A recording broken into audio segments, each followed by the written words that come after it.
What is up, everybody out there in HeroClix land? This once again is Scott Porter. Welcome back to day 2 of the new Marvel HeroClix unboxing series for the new set, Secret Wars Battleworld. That's right, I said this is day 2. If you missed day 1, please stop the video, go back, watch video 1, and we will still be here for you when you get finished. Yesterday we had a couple of really cool boosters. We had an entire Weird World booster that we opened up, and we got our first super rare with Iron Fist from Spider Island. If you are not familiar with Secret Wars by Jonathan Hickman,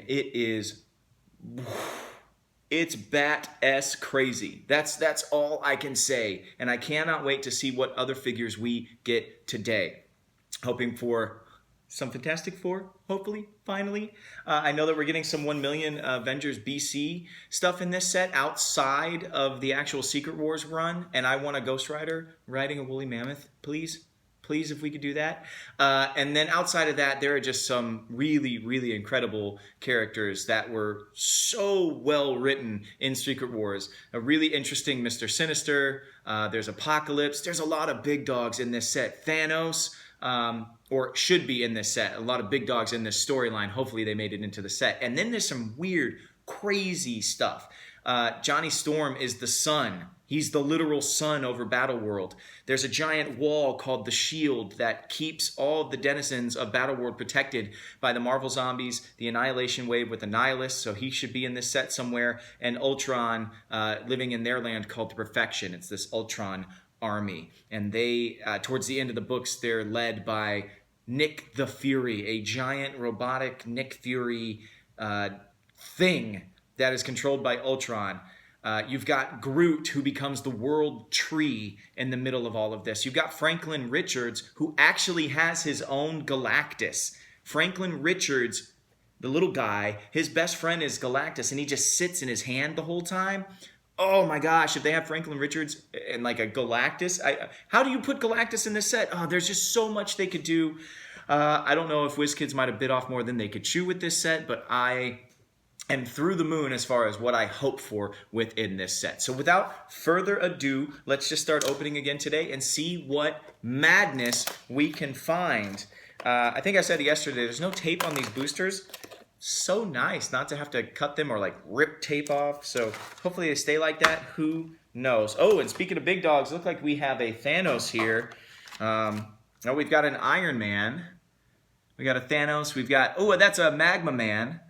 We've got, oh, the Widow, Black Widow from 1872, from the Valley, from Battleworld, the Valley. And then we've got Red Wolf, actually. I think he got his own book after this thing came out, so that's really, really cool. So we got Red Wolf as well as Black Widow, so seeing our first kind of taste of 1872. We've got Thanos, who was very involved in this whole storyline. Thanos and the Cabal from the Ultimate Universe. You've got the Maker, you've got Maximus, you've got Thanos, Black Swan, Corvus Glaive, some of the Order. Corvus Glaive was involved as well. They are really kind of who surge to create the uprising against God Doom in the main storyline, and Thanos is at the fore of it all, as well as Maximus, who is goes by the name the Prophet in these books. So maybe we'll get the Prophet version of Maximus as well. But the Illuminati is involved. The Cabal is involved. Some heroes from the mainstream Marvel Universe get pulled through. Captain Marvel, Jane Foster Thor, Spider-Man, as well as Miles Morales from the Ultimate Universe end up having to be a part of a team. Reed Richards, of course. So all of those guys are big-time players in Secret Wars. But since this set is called Secret Wars Battleworld, I wonder just how many of them are going to make it in. Anyway, okay, let's look at... oh, it's not Thanos. It's a Thanos Duplicate, so that looks like a generic. Oh, but he's 7A, so I bet you Thanos proper is 7B. I think we have some information on our first prime here. Look at Magma Man first. Big molten lava guy, giant hammer. There you go. Let's see what he's got. He's from Weird World.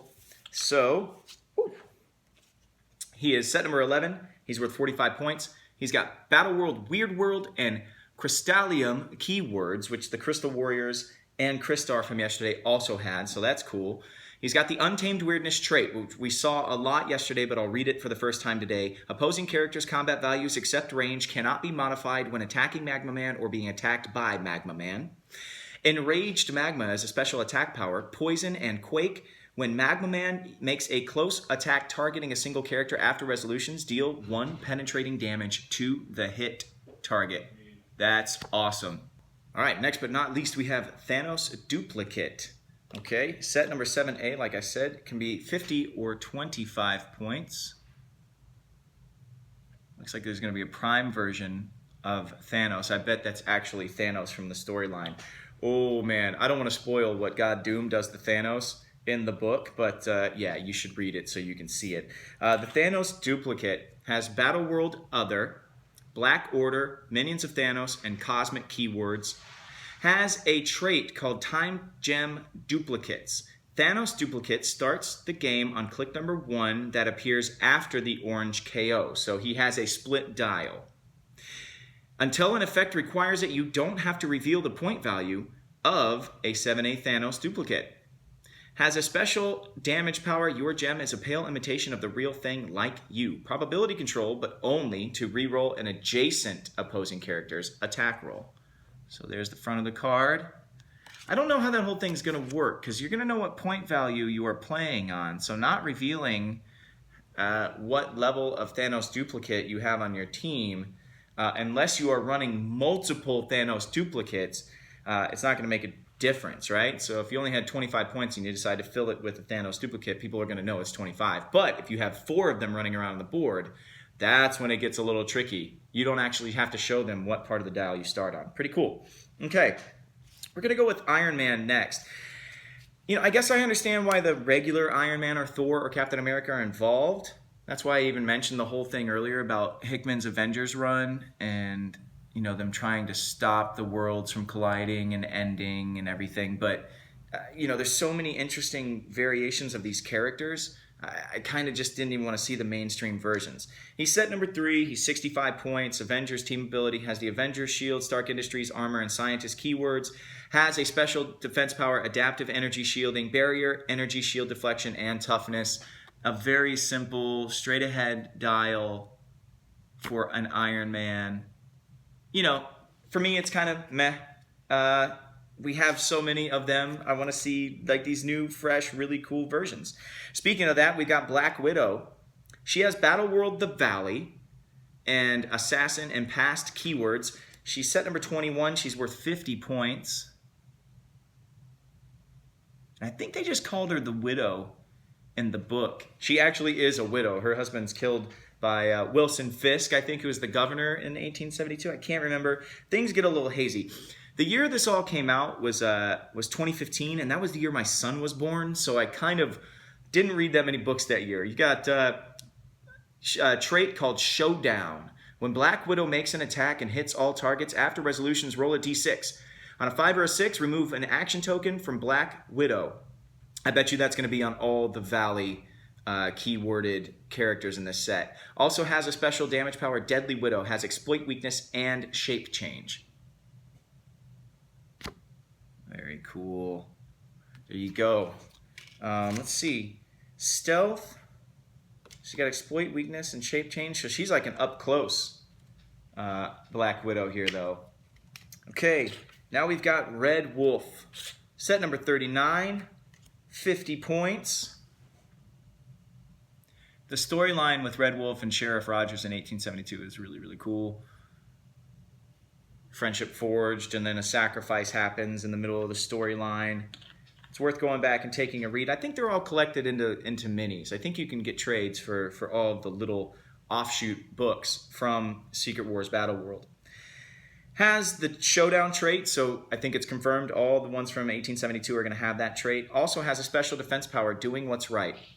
Willpower, Toughness. When an adjacent friendly character is hit with an attack, you may choose to modify the attacker's damage -1. If you do, after resolutions, deal Red Wolf 1 avoidable damage. Okay, so you're trying to save someone else, sacrificing yourself. It is in league with what happens in the storyline itself, so there you go. Boom. Booster number 1 from day 2 down. Let's just get right into the next one. Please be a Reed Richards. Please have Reed Richards. Or God Doom. Give me God Doom. God Doom would be awesome. Let's see. Uh-oh. Got someone off their dial. Unfortunately, it's Jennifer Cail, who's kind of like the queen of the Man-Thing monsters in this thing. So let me try and see if I can pop her back on just long enough for you guys to take a good look at her. Eesh. Okay. Oh, we've also got She-Hulk. She was a part of Captain Britain and the New Defenders. You got Spider-Man there. Looks like a 616 Spider-Man. Oh, that's an Outrider. Yeah, that's one of Thanos' minions. And then you've got Black Suit Spider-Man. I think the Black Suit Spider-Man was in Renew Your Vows, the storyline that had Regent in it. I think that probably is going to confirm that Regent will be in this set as a big bad too. He was a Baron of, I think it was Manhattan? I can't remember. I think Manhattan was kind of split into 3 parts in the Battleworld map. Yeah, there was like 50 different areas in Battleworld itself, and they all had their own stories. Like I said, it's Bat-S crazy what happened in those books in 2015. Let's go ahead and start with the Outrider. Looks like to be a generic here. Outrider is set number 14, worth 35 points. Looking all nasty and full of teeth. Put him right next to his Lord Thanos there. Has Black Order, Minions of Thanos, Assassin, and Monster keywords. Has a special attack power genetically engineered to gather information. Adjacent opposing characters can only target themselves or characters named Outrider with Outwit, Perplex, and Probability Control. So a little bit of a nullification field there for your Swiss Army knife free action support powers there. Okay, that's Outrider. Let's move on to She-Hulk here. She-Hulk has Asgardian, Battleworld Other, Defenders, and Police. She is 23A, so I think we found another prime. Something's going to be coming off the She-Hulk here for Battleworld. She's worth 80 points. Like I said, she's 23A, so it looks like she is going to be our uncommon prime candidate. Let's see what she has here. Asgardian, Battleworld, Other, Defenders, and Police keywords. She has a special movement power, sure beats taking taxi cabs. She can fly, has Force Blast, and Running Shot. She has a special attack power. The gavel says, I'm Yinsen City Thor. Energy explosion with 6 range and 2 lightning bolts. Special damage power, but these are my hammers. Exploit weakness when a character is knocked back at least 2 squares by She-Hulk's attack. After resolutions, give it an action token as well. So she is the Thor of Yinsen City. There's a Spider-Man, there's White Tiger. Kind of A-Force version in Battleworld there, that team. All right, let's move on. Let's see, Jennifer Cail. Character that's been around a long time. I think she has been HeroClix formed before. But this is the new one from Weird World, where she is the queen of all of the Man-Things. I gotta kind of hold her on there. Because she fell off, so try and give you a better look at her. Sculpt is really great. Hopefully she's not too fragile and we can keep her on the base. When you guys open your cases, let's see, she is 42 in the set. She's worth either 40 or 33 points. She has the Untamed Weirdness trait, which we've read already today. She has another trait, Queen of the Man-Things. Friendly characters with Man-Thing in their name can use regeneration. If they already can, when they use regeneration, increase the amount healed by 1. Okay, now they become pretty nasty. That's awesome. They all have regeneration for their entire dial. And if they already have it on their dial, she's allowing them to get +1 back to health. Oh man, rock a bunch of those guys and see what happens on the battlefield. You've got a special damage power. I speak for those in the mire. Leadership and support. Yeah. The whole quest through Weird World, I said or likened it to kind of like Lord of the Rings style story. It's just because all the different lands you end up in, you end up fighting ogres and dragons and, there's swamps and forests and volcanoes, and it's a pretty incredible journey. I really do recommend going and reading that book. All right, let's see. We have the two Spider-Men. They are both Peter Parker. The Black Suit Spider-Man is set number 2. He is worth 85 points.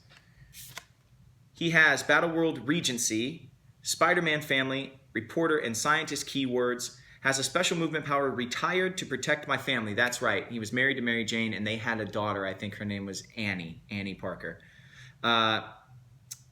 Retired to protect my family, sidestep and stealth, and a special defense power with Indomitable. We need to watch out for each other. Super senses defend, but may only replace the defense values of characters with the Spider-Man family keyword. So there you go. So again, I think we have Regent confirmed. We'll see if that does come true. Just another big bad. So the other Spider-Man, Avengers, Battleworld Spider Island, Spider-Man family, celebrity, and ruler keywords. Set number 18, worth 70 points. We've all seen a Spider-Man before. Has a trait, heroes get remembered, legends never die. Spider-Man starts the game with 2 stasis tokens. As long as Spider-Man has a stasis token, he has immobile and can't make attacks. At the end of your turn, remove a stasis token from Spider-Man.